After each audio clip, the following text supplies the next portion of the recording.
Setiap negara pasti memiliki pasukan elit.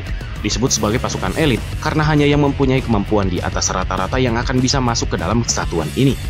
Mereka adalah orang-orang pilihan untuk melakukan operasi terberat dan paling rumit di dunia. Tidak hanya satu, namun juga di beberapa lini termasuk darat, laut, dan udara. Berbicara mengenai prajurit khusus, ternyata 2019 yang lalu Kopassus TNI menempati urutan nomor 2 sebagai pasukan elit paling berbahaya di dunia.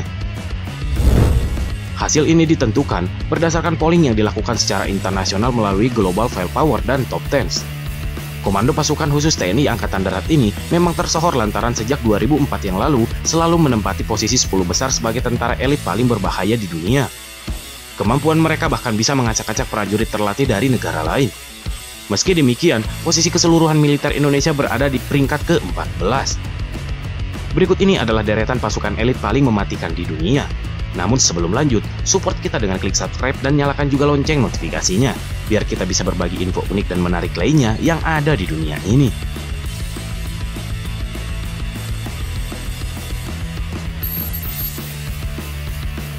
Best of the best, begitulah kata orang Amerika ketika mendengar nama Navy SEAL. Hal tersebut memang benar karena pada kenyataannya, anggota Navy SEAL memanglah sangat spesial. Bagi seseorang yang ingin menjadi bagian dari pasukan mematikan ini, ia harus menjalani latihan yang super keras. Menurut statistik, sebanyak 80% kontestan gugur dalam tes untuk masuk ke dalam kesatuan Navy SEAL ini. Memang, pasukan elit yang satu ini sudah dikenal sejak dulu akan tes dan latihannya yang gila. Namun latihan yang ekstrim itu membawa dampak yang bagus untuk para anggota Navy SEAL. Mereka menjadi sangat ahli dan juga sangat mematikan. Prestasi terbaik Navy SEAL tentu saja dengan berhasil membunuh Osama bin Laden, pria yang pernah menjadi sosok paling dicari di seluruh dunia.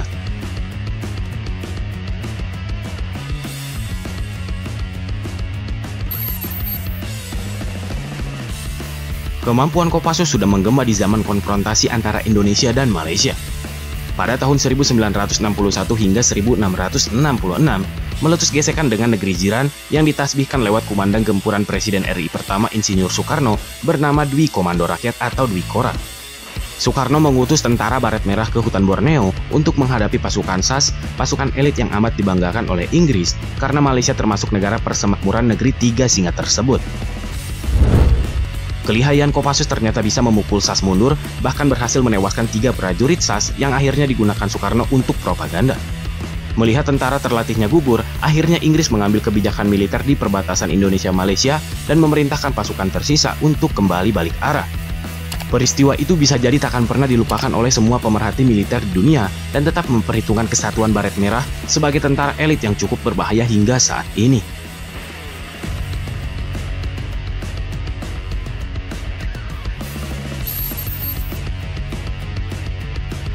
SAS atau Special Air Service adalah pasukan khusus dan spesial milik Inggris. Dulunya SAS hanya seperti sekelompok resimen saja, hingga akhirnya diresmikan menjadi sebuah korps di tahun 1950.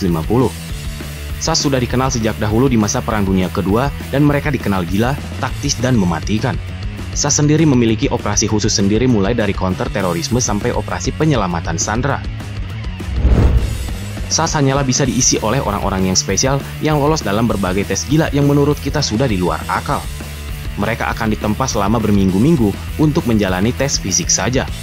Misalnya lari lintas alam yang jauhnya bisa sampai ratusan kilometer dan mereka diberikan batas waktu tertentu serta dibuang ke dalam hutan hanya untuk berlatih bertahan hidup. Mereka benar-benar ditempa untuk menjadi pasukan yang sangat mengerikan dan mematikan. Hasilnya sendiri sangatlah luar biasa. Ada begitu banyak misi genting yang berhasil diselesaikan SAS dengan cemerlang.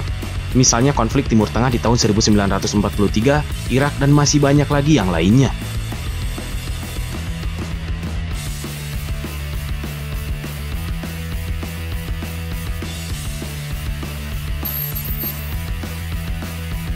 Navy SEAL dan SAS bisa dibilang sangat mematikan. Namun kedua pasukan ini tetap ketar-ketir jika lawannya adalah Spetsnaz dari Rusia.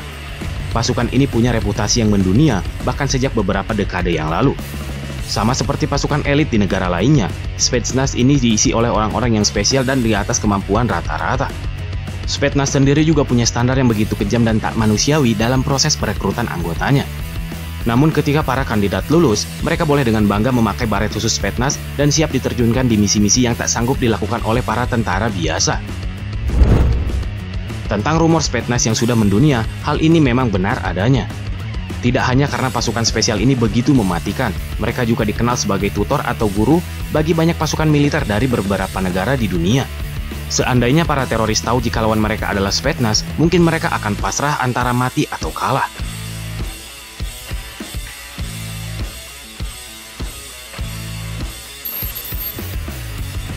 Nama Marcos mungkin cukup asing di telinga orang Indonesia, walaupun pasukan elit ini sudah melanglang buana. Marcos atau Marine Commandos adalah pasukan elit Navy atau kelautan milik India. Sama seperti Navy SEAL, Marcos diisi oleh tentara angkatan laut terbaik India. Untuk menyandang baret Marcos juga tidak mudah. Mereka harus melewati banyak sekali tes dan ujian yang tak kalah gilanya.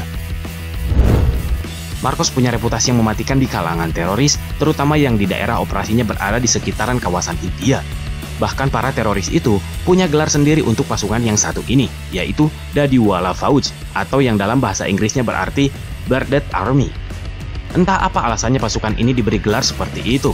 Namun yang jelas, para teroris mengaku lebih baik mundur daripada harus berurusan dengan Marcos.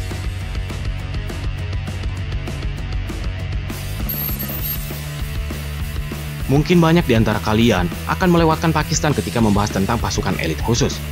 Namun siapa sangka, negara ini memang memiliki pasukan elit hebat yang kiprahnya juga sudah mendunia. Special Service Group adalah pasukan elit yang terpilih lewat berbagai seleksi maut yang tidak main-main. Salah satu yang paling ngeri adalah tes berlari sejauh 5 mil dengan perlengkapan full hanya dalam waktu 40 menit saja. Pasukan ini sudah punya jam terbang yang tinggi. Bahkan soal menghadapi teroris, Navy SEAL dan SAS dan lainnya, sepertinya masih harus banyak belajar kepada SSG ini. Tercatat, pasukan mematikan ini sudah banyak menggagalkan aksi terorisme kelas berat.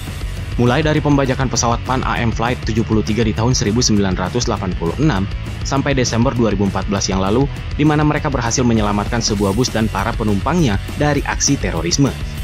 Mereka memang lebih aktif dalam menghadapi teror, hal ini yang membuat SSG sangat mematikan.